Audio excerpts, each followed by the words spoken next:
Coming up on today's edition of the Locked On Raiders podcast, can the Raiders use familiarity and continuity to get off to a hot start in 2023? We'll talk about that plus a whole lot more coming up on this edition of the Locked On Raiders podcast for Wednesday, July 5th, 2023. Just win. Just win. Just win. Just win. The autumn wind is a raider, pillaging just for fun. He'll knock you round and upside down and laugh when he's conquered and won. And won. And won. And won. And won. And welcome in, Raider Nation, to another edition of the Locked On Raiders podcast. Thank you so much for making the show your first listen of the day. Make sure you subscribe or follow for free on YouTube or wherever you get your podcasts to get the latest edition of the show. If you're checking us out on YouTube, as always, we definitely appreciate you for checking us out, giving us a few minutes of your day. And also, we appreciate my man Ari. Does a great job each and every day getting us up on YouTube, making sure we're looking good and sounding good. You can check him up on Twitter or check him out on Twitter at Ari Produces. You can check me out as well at your boy Q254. And that's only if Twitter's acting right? As we know, it hasn't been acting right as of late, but that's okay. Again, at Ari Produces, at your boy Q254. And of course, we got the Locked On Raider podcast voicemail line, always wide open like some old school TV antennas at 707-654-4693. Coming up on today's show, as a matter of fact, we'll get back to your calls and texts in segment number 3. We didn't have any in segment number 3 on 4th of July as we were celebrating Al Davis. And so I had a throwback interview with John Kingdon, the co-author of Behind the Shield. So hopefully you enjoyed that. And I know some people reached out to me by way of Twitter and said that they really appreciated it, hadn't heard it before, and really want to do a follow-up with John Kingdon and others when it comes to Al Davis. So we'll have that for next year. But hopefully you enjoyed that. But we will get back to your calls and texts coming up in segment number 3 of today's Locked On Raiders podcast. And segment number 2, Mike Pritchard, former NFL wide receiver, longtime NFL wide receiver. He is a guest every single Monday on the morning tailgate on Raider Nation Radio 920 at 8 a.m. So I always tune in to listen to him, and he has some really good stuff to say, as he always does, because he's got plenty of insight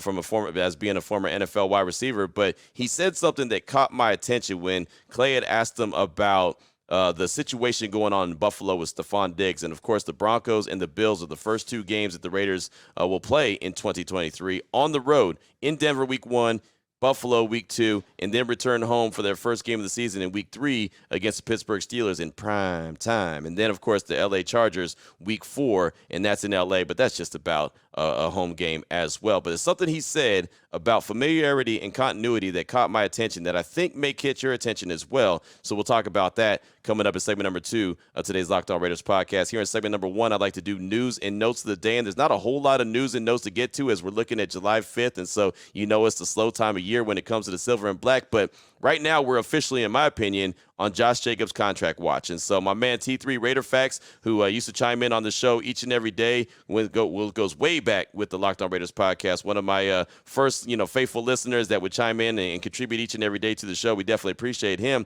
It reminds me of the hashtag Pay Rodney Hudson that T3 used to always say. And anyone who's been listening to the show for a long time knows what I mean. T3 used to call in and always talk about hashtag Pay Rodney Hudson. It was like his 5 quick hits of the day. And hashtag Pay Rodney Hudson was always one of them. Well, we're at that stage of the game when it comes to Josh Jacobs, as that July 17th is the date that we're paying attention to. That's the date that matters. I always tell you about training camp when it opens for veterans. The first day of practice is 26th, veterans report on the 25th, and the rookies show up on the 20th. The date that matters before all of that is the 17th. That is the deadline to get a long-term deal done with running back Josh Jacobs. He's got the franchise tag right now. It's worth $10 million. He has not signed that. So let's get some things straight, because I've heard some conversations out there that are wrong. He cannot get fined if he does not show up to training camp unless he signs the franchise tag. Until he signs that franchise tag, he does not have a contract. He is not a member of the Raiders team officially until he signs that. So the other day, I believe it was, Monday, the Raiders put out the running back room on Twitter, and they had a write-up about the running backs, and there was no picture of Josh Jacobs, so a lot of people got all hell-bent on, well, where's Josh Jacobs? How could you do that? Josh Jacobs is gone? That means he's out. No, it just means he's not part of the team right now. He hasn't signed the deal, so he can't get fines. He doesn't have to be at anything because he's not signed a contract. So, again, going to the July 17th date, that's what you're looking for. That's what you're paying attention to see if a deal gets done before that. If it does not get done before that July 17th date, he only could play. His only options are signing the deal, playing on the 1-year deal for about $10 million guaranteed, which is some pretty good money, saying his 5th-year option was only going to be $8 million, or not play at all. I mean, those are literally the two options that he has. Now, the Raiders could make different options. They could rescind the franchise tag. They could try to work out a trade, some kind of situation if they get to conversations with his agent. But I don't think it's going to get that far. I think really the only options that you'll see from running back Josh Jacobs is really getting the long-term deal that he wants, whatever that looks like, or playing the 1-year, $10 million deal. So that's what we're paying attention to. We're on Josh Jacobs' contract watch. So with that being said, Andrew Erickson from fantasypros.com does a really good job with all things fantasy football. And I'm not a fantasy football guy, but it does lean to the analytical side of the game. And so I think it helps understand a lot. He had put out a tweet about Josh Jacobs, and so it caught my attention. And I had him on my radio show on Monday to break it down. And we had a good 15-minute conversation. I have a few sound bites that I want you to hear from what Andrew Erickson from fantasypros.com had to say. But first, his tweet that caught my attention. Raiders running back Josh Jacobs finished first in touches last season with 393. Here's what that could mean for his fantasy value in 2023. It was great for him last year, but it's the kiss of death for running backs in the following season. Only 2 running backs have finished as running back 1 the following year after leading the NFL in touches since 2013. So let's jump into a couple of the sound bites that he had from my radio show, Unnecessary Roughness, on Raider Nation Radio 920 on Monday. And the first one is just about the chances that Josh Jacobs will have touches similar to what he did in 2022. Remember, between carrying the rock and catching the ball, 393 total touches. Probably not, if I'm being totally honest, especially when it comes to a guy like Josh Jacobs, where we don't really have a big sample size of him, touching the ball almost 400 times in 1 year. He was really more around at 250, maybe getting to close to 300 in his first couple of years in the league under different coaching staff. So, it definitely stands out like an outlier. Like, you just look at Josh Jacobs' career, he was a pretty productive running back for the first couple of years, especially in terms of fantasy football, like kind of hitting that low-end RB1, top 12 type of running back. But this past year, it was everything, the planets aligned essentially for Josh Jacobs. Everything kind of worked out. There's a lot of injuries, so he was able to get more targets and receptions in the passing game. So, no, if I'm betting on Josh Jacobs to be under that touch amount, I'm definitely going to be taking the under. So there's Andrew Erickson on the unlikelihood that Josh Jacobs will be used that much regardless, right? 393 touches. It's just not going to happen. It just hasn't happened. The data is there. The analytics are behind it that it's not going to happen. 393 touches is a ton, and that's the most that Josh Jacobs has ever had in his career. So I always think, and I thought that the Raiders were going to use running back by committee when they went and drafted Zamir White and Britton Brown. And, before we ever saw what Josh McDaniels did, because that's what he's done in New England is running back by committee. So regardless, and this was the next question I asked him, regardless of how the contract situation plays out with Josh Jacobs, whether he gets the long-term deal done, whether he gets the franchise tag, whatever this case may be, does he believe that Zamir White will get more burn in 2023? Again, regardless of how the contract situation plays out. Yeah, Zamir White makes a lot of sense, a guy from Georgia, who obviously coming from a back system that used a lot of running backs. So, he doesn't come into the NFL with a lot of wear and tear on his body. And, he took some time to get acclimated. Traditionally, as someone that follows the Patriots very closely, I've seen Josh McDaniels with rookie running backs. Doesn't use them. He really does not ever use rookie running backs. So it's not surprising that they went away from those guys in their first year and are expected to potentially take on larger roles entering year 2. And I also wouldn't take the Raiders out of the conversation with some of these free agent running backs.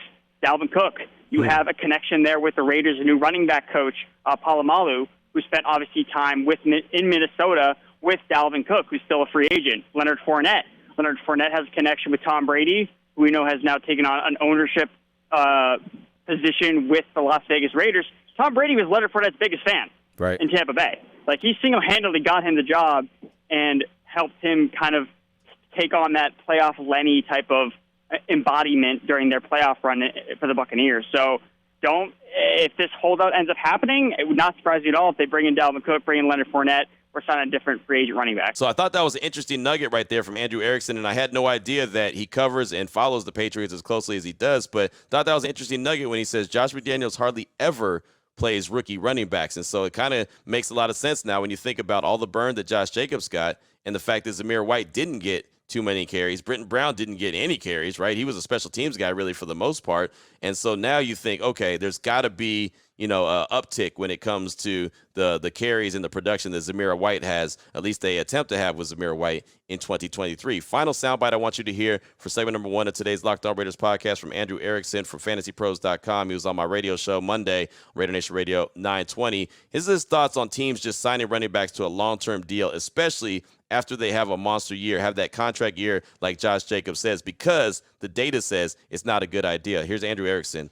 Thoughts on that? Yeah, I mean, it's not good. And a lot of the running backs have come out and spoke on the subject about how they're not being treated fairly, and they're right. I mean, running back is the worst position to play in football because you take the most abuse and you get the least amount of payment in return for it. So it puts the players in a really bad position, and I obviously want to side with the players when I can, but unfortunately, just it's not a good market to be a running back in. And in the case of Josh Jacobs, it's kind of like a lose-lose when it comes to people that want to draft him in fantasy, because let's say he does hold out. Let's say he does follow this Le'Veon Bell, trajectory where he doesn't play. Like, Le'Veon Bell is one of those guys on the list. He led the NFL in touches, did not play the entire next season. And then we saw his career obviously flame out as a New York Jet. So could Josh Jacobs be following in those same footsteps? Like, that's a concern. And then the other concern is, okay, let's say they do sign him to a long-term deal, whatever they do. Now they have the incentive to not use him as much as they did this past year. Right. So last year he was on the expired contract. So Josh McDaniels was like, I can run this guy into the ground. And that's why you really want, for running backs, you want to target running backs that are actually entering their final year of their contract. Those are the years that they have the big touch loads, like Josh Jacobs did last year.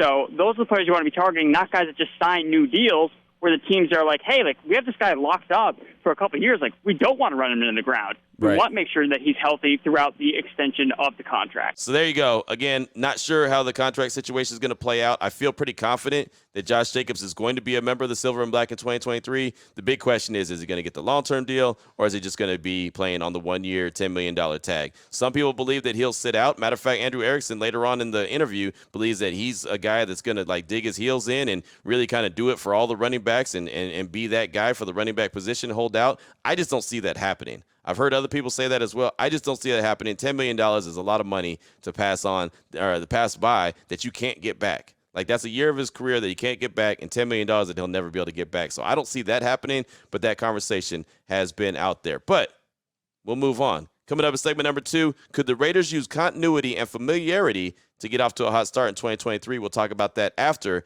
I tell you about the title sponsor of the show, which is FanDuel. Take your first swing at betting Major League Baseball on FanDuel and get 10 times your first bet amount in bonus bet, up to $200. That's right. Just bet $20 and you'll land $200 in bonus bets, win or lose. That's $200 you can spend betting everything from the money line to the over-under to who you think is going to hit the first home run. It's all in an app that's safe, secure, and it's super easy to use. Plus, when you win, you can get paid instantly. There's no better place to bet on Major League Baseball than FanDuel. It's America's #1 sports book. So, sign up today. Visit FanDuel.com/lockedon. Get up to $200 in bonus bets. That's FanDuel.com/lockedon. FanDuel, the official partner of Major League Baseball. All right, Raider Nation, here we go. Segment number 2 of today's Locked On Raiders podcast. I want to talk about continuity and familiarity. And why I want to talk about that is Mike Pritchard, former NFL wide receiver who's been on Raider Nation Radio a long time. He was on with Clay Baker in the morning for the longest, and now he works for VSiN, but he's still a guest on the morning tailgate each and every Monday at 8 a.m. And he was on, and I always like to listen to him because, well, as a former NFL wide receiver, I like to hear what he has to say when it comes to all things Raiders and just NFL in general. And so he was asked about the situation going on in Buffalo. And remember, let's go back to the schedule that the Raiders have. 3 out of the first 4 games are on the road. Denver on the road. Buffalo on the road. Return home to Allegiant Stadium for Pittsburgh in prime time. And then on the road to the L.A. Chargers, L.A. Chargers, so it's pretty much a home game as well. But it's still technically on the road. So I think that that's a tough stretch to start the season. So he was asked about the situation going on with Buffalo with Stephon Diggs and how that can kind of disrupt what's going on. And he took it a step further to talk about not only the situation in Buffalo, but also the situation in Denver when you have Sean Payton trying to create a new culture there with the Broncos and try to turn things around, and how that's not going to be able to gel quick, fast, and in a hurry. But the team that does have an advantage would be the Raiders because, well, it's year 2 with head coach Josh McDaniels. Jimmy G, of course, if healthy, you got to put the asterisks up there. He's familiar with Josh McDaniels, so there's that familiarity. Devontae Adams is in year 2. Josh Jacobs, if that contract situation gets taken care of, he's in year 2. There's a lot of familiarity with what head coach Josh McDaniels wants to do, and so there might be an opportunity for the Raiders to actually have an advantage to start off the season, and it really got the wheels turning. But here's what Pritch had to say about the situation in Buffalo and Denver and how that could favor the Raiders moving forward to start the season. I think what's going on in Buffalo is indicative of more of the same. You know, Stephon Diggs wanting to be more involved in the offense or play calling, or certainly getting more opportunities in the playoffs, and being mad at Josh Allen or being mad at Dorsey, the play caller. I mean, that's not going to help Buffalo get off to a fast start. But also, I think Buffalo is more the same, right? They added Dalton Kincaid, a pass-catching tight end. So obviously they still want to throw the rock, and they still lack a physical presence. I think a full-strength Las Vegas Raiders football team with back-to-back road games and the right mental mindset can get off to a fast start. I think continuity is on the side of the Raiders offensively. That's provided Josh Jacobs is involved in that. Hello. And happy, right? And then I think defensively the Raiders could be improved. And so the Raiders, to me, seems like a team that's upgraded talent, can evolve as a team as well. Whereas you think about the Broncos, you know, Sean Payton's going to have to change the entire culture. He's going to have to change everything, even though the Broncos wanted the Raiders for that home opener. Mm-hmm. Same thing with Buffalo, home opener, right? But more of the same. And so there's a couple of teams to start the season, whereas the Raiders, if they can answer their questions during the offseason, I think the Broncos and the Bills will have questions entering the regular season. So there you go. There's Mike Pritchard, right? We call him Pritch. Really good dude. Very knowledgeable, obviously, when it comes to the NFL, as a guy who played in the league for a long time as a wide receiver, was a former first-round pick wide receiver, so he knows what he's talking about. And it's always, like I mentioned, great to be able to just listen to what he has to say and kind of pick his brain. And I thought that was a very informative answer right there, and it really got the wheels turning in my head to what the Raiders could do if what he said holds true. And of course, you heard him mention that the Josh Jacobs situation with the contract has got to work out. Josh Jacobs is a key cog to this, but having that continuity and having that familiarity and just the Raiders knowing what to expect and how to get things done under year 2 with Josh McDaniels could play in their favor as they start the season. And it's really, about the starts to the season. And we've seen the Raiders get off to hot starts before and then fizzle out towards the end of the season. So it doesn't guarantee that they'll have a great season if they get off to a hot start, but it gives them a chance, right? And that's what kind of got me excited, thinking, okay, I know that Sean Payton and company wanted the Raiders week 1 in Denver. That's fine. That's what happens when a team owns you. And there's no doubt that the Raiders have owned the Denver Broncos, right? I mean, Denver fans, I had a guy on my radio show on Monday, Chad Dewin from Rip City Radio in Portland, and we were talking about Dame Lillard and the situation going on with him. And before he hung up, he was like, wait, Q, this is Raider Nation Radio 920, right? And I said, yeah. And he said, hold on, I got to shout out to Raider Nation. And he's a Bronco fan. And so he's like trying to throw shade at the Raiders. And Raider Nation, it's like, that's how much the Raiders live rent-free in the Denver Broncos' head. So they've got a lot going on, and Sean Payton's got to figure out how to turn Russell Wilson around. So even though he's going to be hyped up, that team's going to be hyped up to be the team on the rise. Watch out for them. They're going to do – we hear it every year about how great Denver is going to be, and then the Raiders just continue to dominate them. So I believe there's a great chance they go into Denver and get that win, right, week 1. And, of course, we got to see training camp. We got to see preseason. We got to see, who's there, what the 53-man roster looks like. But, I mean, I'm comfortable saying July 5th, if I had to throw some money down on the Raiders or Broncos in that game, I'd put it on the Raiders and feel comfortable just because they've dominated them. Now, that doesn't mean they're going to dominate them forever, but I think it's going to be hard for Sean Payton to get that team turned around so quick that they can all of a sudden just dominate the Raiders moving forward. So I think that the Raiders have a great chance in that week 1 game. Now, of course, they have to fly to Buffalo, and Buffalo was the team that was hyped up to, be a Super Bowl team last year. And I know that they had a lot of adversity that they had to deal with. So, that played a factor into them having a disappointing season. But I don't want to use that as an excuse. If there's any team in the league that knows about dealing with adversity, it's who? It's the Raiders, right? Let's not forget about 2021 and all the adversity they had to deal with that year and still found a way to make the playoffs. Now, I know they didn't win the Super Bowl, but they still made the playoffs when it was the most wild and zonky, bonky, whatever honky word you want to put out there, right? Just bizarre, right? It was just a season that you could never imagine. From Gruden to Ruggs to Bisaccia, all of a sudden getting hold of the team, and all of a sudden the team going on a 4-game winning streak when they had to have it, to, the game almost ended in a tie week 18. I mean, if the Raiders, if any team knows about adversity, it's the Raiders. So I don't want to use that as a excuse for the Bills not getting it done. But they're supposed to be a really good team, right, in 2022. And of course they're supposed to be a really good team in 2023. But look, they've had quarterback situations where Josh Allen's a good quarterback, but what does he do a lot? He turns the ball over a lot, right? He had 17 turnovers in 2022, I think 14 interceptions and multiple fumbles.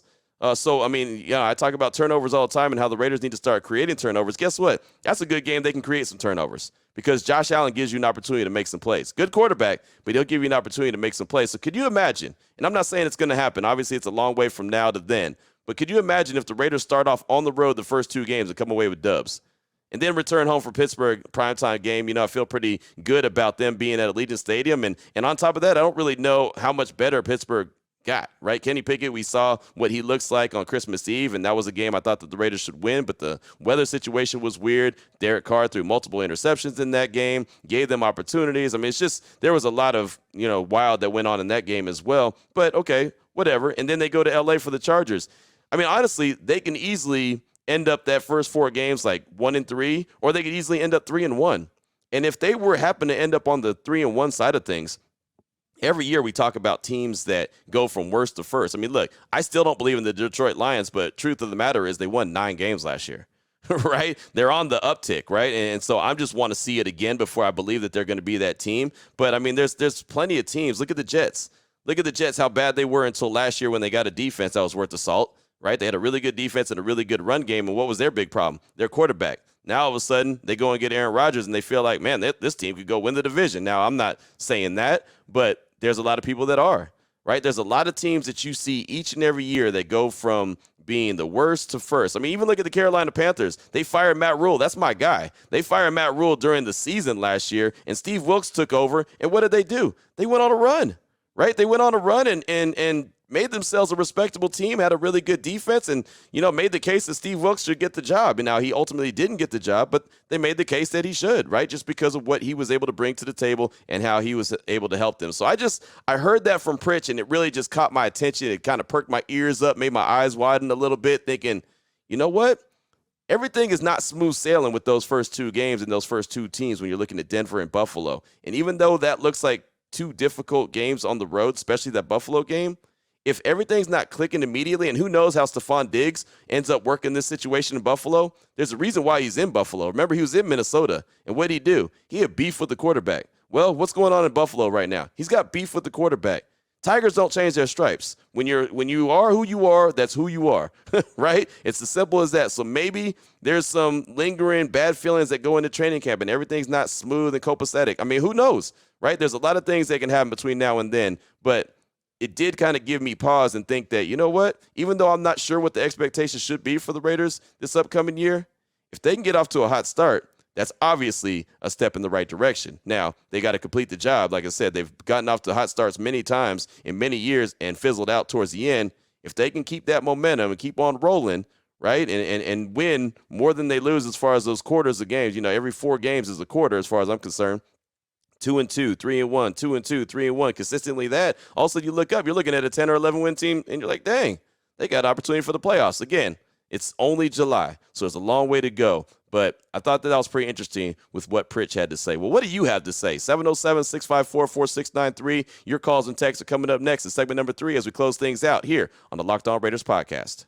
Here we go, Raider Nation. Segment number 3 of today's Locked On Raiders podcast on this July 5th, Wednesday, following the 4th of July holiday. Getting into your calls and texts straight off that Locked On Raider podcast voicemail line, 707-654-4693. We had no calls or texts yesterday. We had the John Kingdon special talking all things Al Davis. But let's go ahead and start things off with Wine Country Raider. He's calling to talk about what he's excited about when it comes to the upcoming 2023 season, something that we talked about last week on Friday's show. Here's Wine Country Raider. What's up, Q? It's your boy, Wine Country Raider.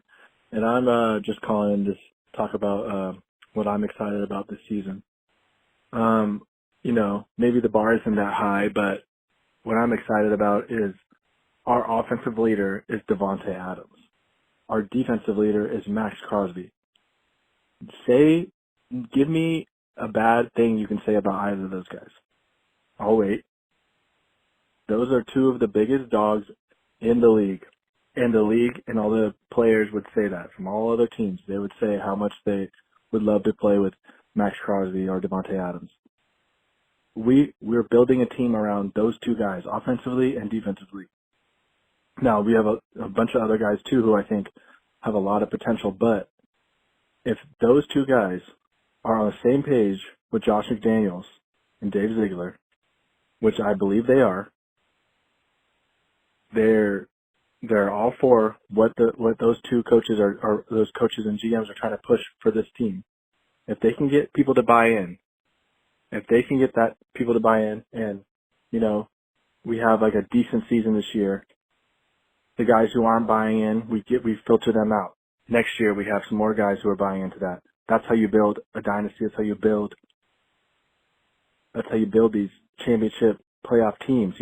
So I think basically what I'm saying is I'm excited that we have those two guys on our team and that we're pushing forward, and those are the guys who we're building our new culture around.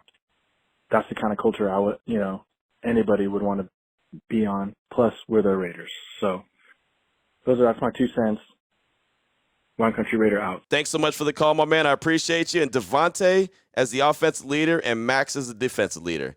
And honestly, I believe that Max is, no doubt about it, the face of the Raiders right now. He's a homegrown guy. Not only is he a face of the Raiders, but he's a guy that is in the league so respected. And it's funny, he's still kind of flying under the radar, but people know who he is, if that makes sense, right? I mean, he's not the biggest name yet, but I think a lot of people are saying, hey, man, stop sleeping on that Max Crosby dude. That dude is an absolute monster. Of course, he's a guy that a lot of folks respect for his, his story off the field and his sobriety and everything he's got going on. Obviously, as a late round pick to where he is right now, I mean, he's got it through the mud, right? Isn't that what they say? He's done it the right way. So he's definitely the leader of the team, and I like the way that he's really taking command. And every time he speaks to the media, he's basically ownership of the team. He understands the role. He understands what position he's in, and I can look forward to that, and I appreciate that. So Devontae and Max as leaders of the team, and them moving forward in year 2 of the team, definitely all good. And it's sometimes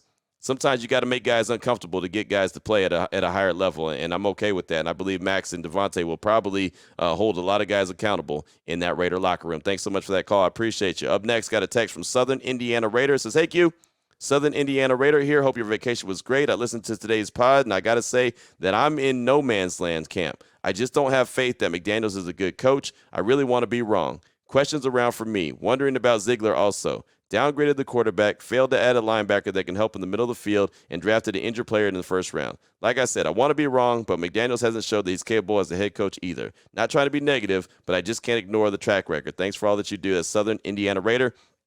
Thank you so much for that text, and it's okay to question and wonder if Coach McDaniels could be a good head coach because, well, that's a question that's out there. Again, I say it all the time. As long as you're fair, I think that criticism is fine, and his track record as a head coach is not good. Simple. It's not good in Denver. It hasn't been good so far with the Raiders. So he's got to find a way to turn that around. Now, I do say I have a lot more confidence in Ziegler as the GM because I feel, again, the calm, the cool, as a matter of factness about him, he just seems like he gets it, right? And again, I could be wrong. I could come back here next year and say, you know what? All those draft picks suck. Dave Ziegler has no idea what he's talking about. That could happen.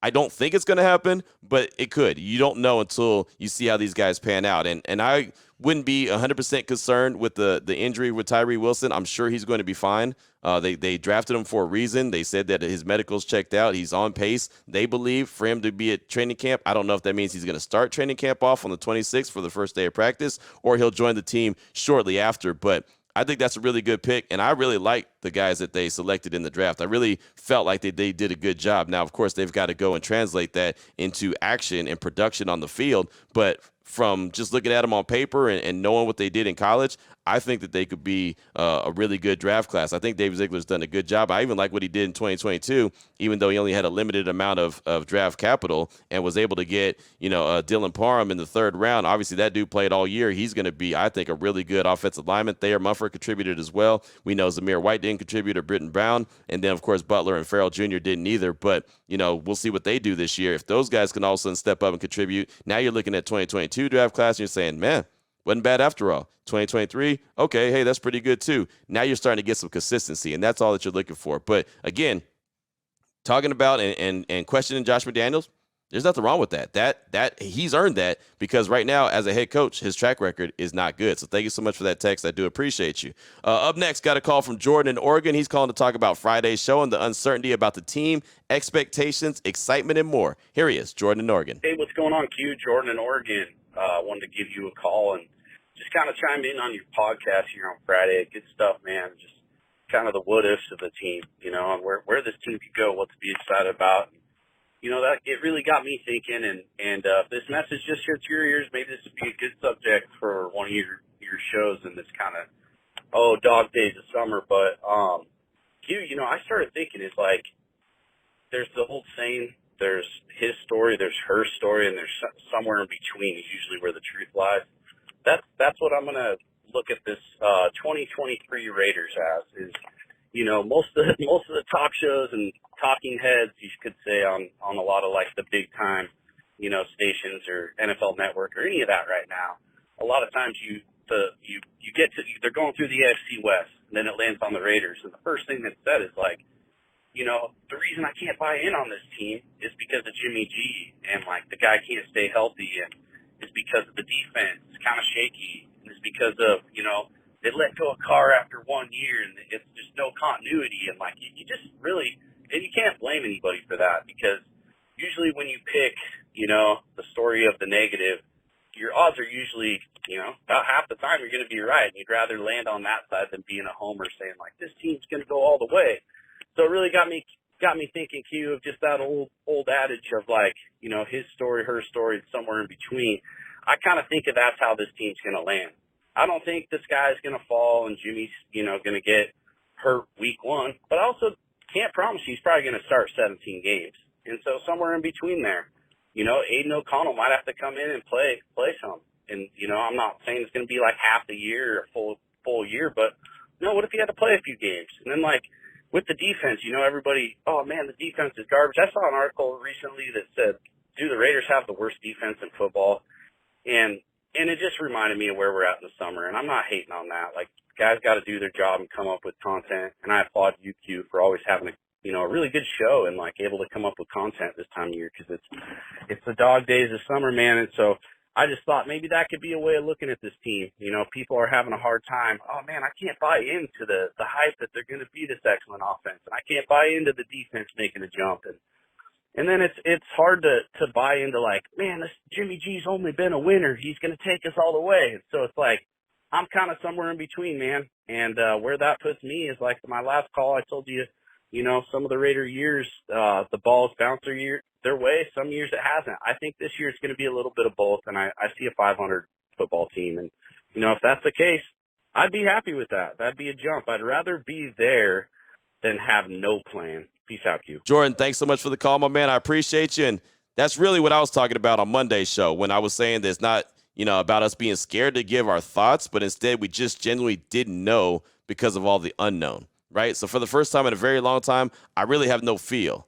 Right. I mean, I don't know exactly. And again, once training camp opens up and I can start to see these guys out there on the grass a little bit, then I can start to say, OK, it looks like this guy's getting it. It looks like these rookies are playing well. It looks like this quarterback is healthy and he's doing his thing. Right. But until then, we really have no idea. So what I thought last year when they acquired Devontae Adams and Chandler Jones, and I was like, oh, man, here they go. It's about to be something, right? 10, 11 wins. This team's going to have firepower for days. Carr's going to be reunited with Devontae. Like that was easy to see and kind of, get excited about. And that wasn't just me. Like some people was like, oh, Q, you lied to us. You blew smoke up our backside. No, the whole national narrative for the Raiders in 2022 and the AFC West in general was it was going to be the toughest division in football, right? I mean, that's what everybody who was anybody that had any kind of opinion said it's going to be the toughest division in football. Well, it ended up being the Chiefs again, and really nobody else. The Chargers, I mean, yeah, they made the playoffs, but they lost after a 27-point lead. They blew that. The Broncos stunk, and the Raiders had won 6 games. So, I mean, like everybody was wrong about the Raiders and the whole AFC West in 2022. So this year, right now, I don't have a feel. And I think that was the whole point of what I was saying on Monday. It's not really about being scared to make an opinion. It's just the fact that I just honestly don't know, and I'm not going to lie to you and act like I do just for the sake of having an opinion. I want to be right. Like it's not about being right. It's about being accurate. And if I have something, I'll bring it. If I don't, I tell you, I ain't got nothing. So, yeah, definitely good stuff, Jordan. Definitely appreciate you. Up next is a text from Raider Nation for Life 420, RN4L420. He said, what's good, Q? This is RN4L420 in Arizona, Raider Nation for Life 420 in Arizona. I just want to touch base on the negativity from a lot of fake Raider fans about Jimmy G staying healthy. Every year is a new year despite Jimmy's injury history. If you're a real diehard Raider fan, you're supposed to be positive and optimistic no matter what. I feel a lot of these fans are just mad because we have an expatriate personnel. I think a lot of the Jimmy haters are hoping and praying he gets hurt so they can say that they were right. It's sad. Again, Raider Nation for Life 420. Thanks for the text. And I'll tell you, I can't speak for everybody, but I'm not speaking. That's not me at all. I've been talking about Jimmy G and his injury history before he even signed with the Raiders. I think that it's foolish to ignore it. I think it's foolish to just say, oh, well, he's been injured his whole career, but he ain't going to be this year. Right? I mean, that's just – I even had a question on the radio on Monday. I said, do you have more confidence that the young Raiders defense will gel and complement the rest of the team, or Jimmy G is going to play all 17 games? And I think maybe one person had confidence that Jimmy G was going to be available for all 17 games. I mean, it's a reality. It's not hating. It's a reality. If a guy is injured his whole career, to say that, well, he's a Raider now, so he's going to be healthy, that's just being blind to the fact that it's right there in front of you, right? I mean, that's and I get it, man. A lot of people, and there's shows out there that do that, where they'll talk through silver and black glasses and rainbows and puppy dogs, and the Raiders could do no wrong, and everything's great, and they're going to go 17-0, and this, that, and the other. But that's not this show.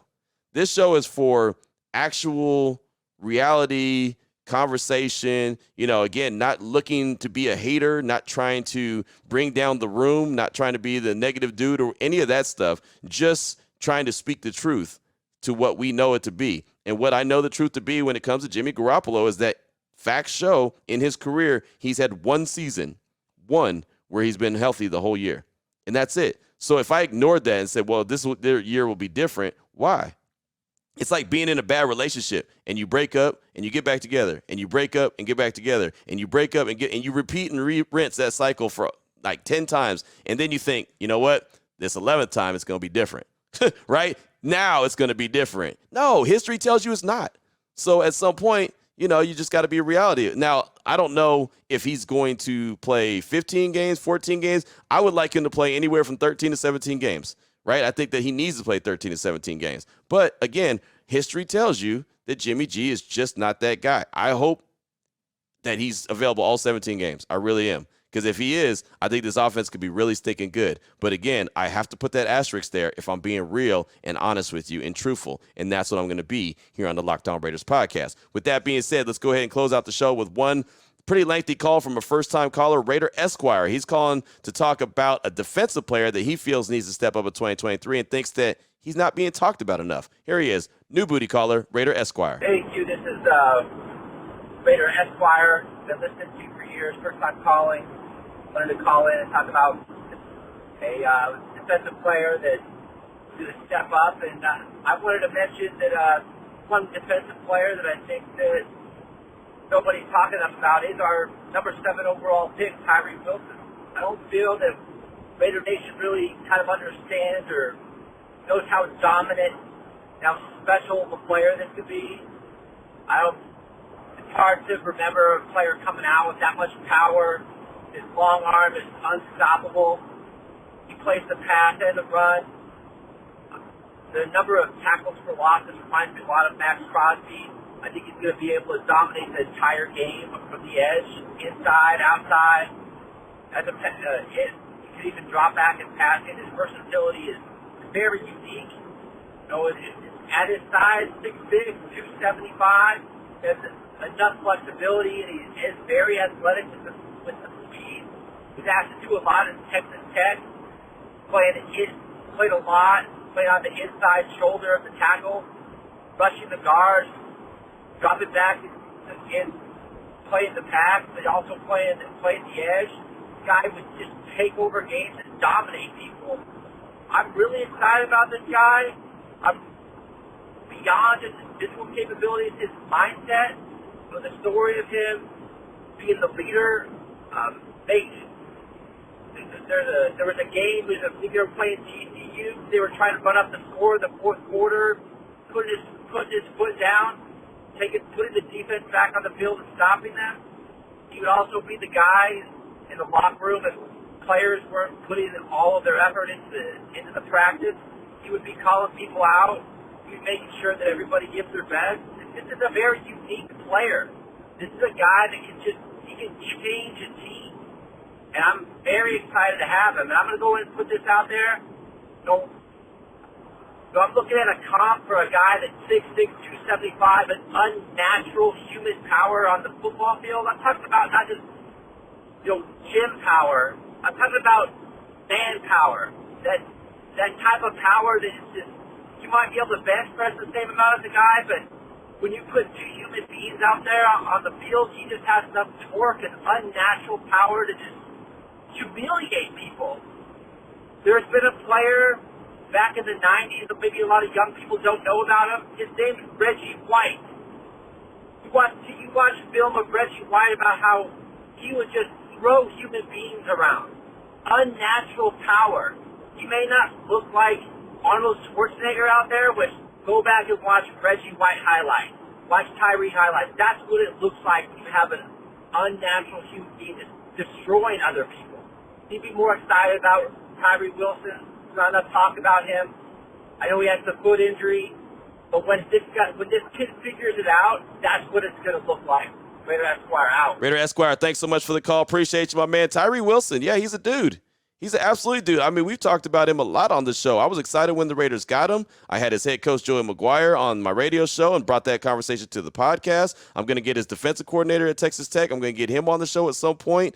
He's a leader. We've had guys from Texas Tech that cover Texas Tech talk about Tyree Wilson on the show. I think the thing about him is I don't know, one, how they're going to use him, right? I mean, how are they going to put him out there? Is he going to be out there a lot? Is he going to spell Chandler Jones? Is he going to be a guy that, fills a role? Sometimes Chandler's out, sometimes Max is out. Is it going to be like a NASCAR package where they're all three on the field? Like, I'm not sure about that just yet. And then, of course, the foot injury, when is he going to be available? Is he going to be available at the beginning of training camp on the 26th? Is he going to wait a few weeks before he's entered into the mix? Do they slowly enter him into the mix on the field? Like, that's my questions. And I think that's why we haven't talked about him a ton. When I'm looking at guys that need to step up in 2023, I'm looking at guys that are already there. I'm looking at guys that are veterans that, need to play better than they did or even up to the level and make a few more plays than they did in 2022. So, yeah, I mean, the rookie class, it can go a lot of different ways. I mean, think back when Khalil Mack was a rookie.